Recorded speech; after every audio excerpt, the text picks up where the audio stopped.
மேல யாரும் வந்து அவங்கள பார்த்துக்கிட்டுலாம் வச்சு விளையாடலாம் ஏற்ற மாதிரி மாற்றி மாற்றி பேசுகிறாங்க. எல்லாரையுமே ஓவர் ஷேடோ பண்ற மாதிரி எனக்கு தோணுது. கொளுத்து போடு. இந்த மாதிரி ஒரு நாமினேஷன் ப்ராசஸ் தான் இவ்வளவு நாள் எதிர்பார்த்தோம். நல்ல வேலை 50வது நாளுக்கு அப்புறமா கொண்டு வந்திருக்காங்களே.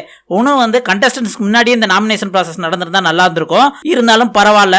ஆக்சுவலி என்ன நடக்குது அப்படின்னு பார்த்தீங்கன்னா, நாமினேஷன் ப்ராசஸ் கார்டன் ஏரியாவில் வச்சு நடக்குது. அதில் கண்டஸ்டன்ஸ் எல்லாரோட ஃபோட்டோவும் இருக்கு. அதில் யார் நாமினேட் பண்ண போறாங்களோ அவங்க ஃபோட்டோவை எடுத்து ரெட் பெயிண்ட் ஆட்ட 2 கிராஸ் போட்டு அதை நல்லா பிக் பாஸ் டோரை திறந்து அதுக்கு வெளியில தூக்கி எரியணும், இப்படிதான் நாமினேட் பண்ணணும் அப்படிங்கிற மாதிரி கொடுத்துருக்காங்க. நல்லா இன்ட்ரெஸ்டிங்காக தான் இருந்தது. இதுல ஃபர்ஸ்ட் எடுத்தவனே தீபக் வராரு. தீபக் வந்தவனே சாச்சனா போட்டோவை எடுத்து ஒரு அடி அடிச்சு, இதுக்கு மேல இவளை யாரும் பார்த்துக்கவும் முடியாது, தாங்கவும் முடியாது, வெளியே போ அப்படின்ட்டு தூக்கி எரிஞ்சிட்டாரு. அடுத்து தலைவர் ஜெஃப்ரி வராரு. ஆர்ஜே ஆனந்தி போட்டோவை எடுத்து, ஏன்னா நேத்தே ஆர்ஜே ஆனந்திக்கு தான் இத்தனை நாள்ல வெளியே போகணும் அப்படின்னு பேட்ச் கொடுத்தா ஜெஃப்ரி. இதே மாதிரி இப்பயும் இவங்களோட கேம் எல்லா ஸ்ட்ராட்டஜியும் முடிஞ்சு போச்சு. இதுக்கு மேல இவங்களாம் வீட்டுக்குள்ள இருக்கவே மாட்டாங்க, நாட்டாம பண்ண முடியாது அப்படின்ட்டு ஆர்ஜே ஆனந்தி போட்டோவை கிராஸ் பண்ணி தூக்கி ஜெஃப்ரி வெளியே போட்டான். அடுத்து ரஞ்சித்தும் ஆர்ஜே ஆனந்தியை தான் சொன்னாங்க. ரொம்ப பொய் சொல்றாங்களோ இவங்க அப்படிங்கிற மாதிரி ஆர்ஜே ஆனந்தி போட்டோவை கசக்கி தூக்கி போட்டார் ரஞ்சித். கண்டுபிடிச்சிட்டாங்க ஆர்ஜே ஆனந்தியை, என்ன பண்றது. அடுத்து ஒரு ரிவெஞ்ச் நாமினேஷன். அதாவது தர்ஷிகா சத்யா பண்றாங்க. நேத்தே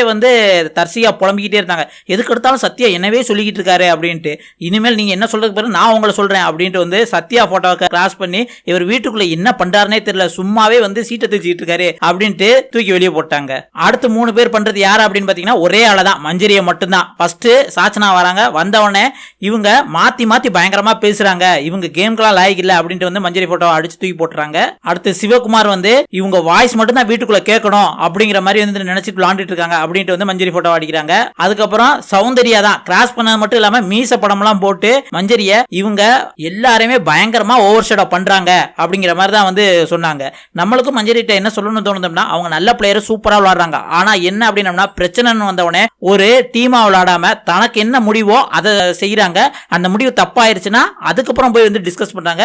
இது மஞ்சரியோட பெரிய மிஸ்டேக். இதை திருத்திக்கிட்டாங்கன்னா அவங்க ஒரு ஸ்ட்ராங்கான பிளேயர், டாப் 5 வரது கூட வாய்ப்பு இருக்கு. ஆனா அதை திருத்தல அப்படின்னா இடையிலே போயிருவாங்க. இது இல்லாம நாமினேஷன்ல மொத்தம் எத்தனை பேர் வந்திருக்காங்க அப்படின்னு பாத்தீங்கன்னா 10 பேர் வந்திருக்காங்க. இதுல மெயினா முத்துக்குமாரும் நாமினேஷன் லிஸ்ட்ல இல்ல, சௌந்தர்யாவும் நாமினேஷன் லிஸ்ட்ல இல்ல. ஏன் சௌந்தர்யாவை ஒருத்தர் கூட நாமினேட் பண்ணலங்க. சரி, அந்த 10 பேர் நாமினேஷன் லிஸ்ட்ல யார் யார் அப்படின்னு பாத்தீங்கன்னா, ஜாக்லினும் ரஞ்சித்தும் டைரக்ட் நாமினேஷன். இது இல்லாம சிவகுமார், அன்சிதா, சாச்சனா, ஆனந்தி, ரயான், சத்யா, விஜய் விஷால், மஞ்சரி, இவங்க தான் இந்த வாரம் நாமினேஷன் லிஸ்ட்ல வந்திருக்காங்க.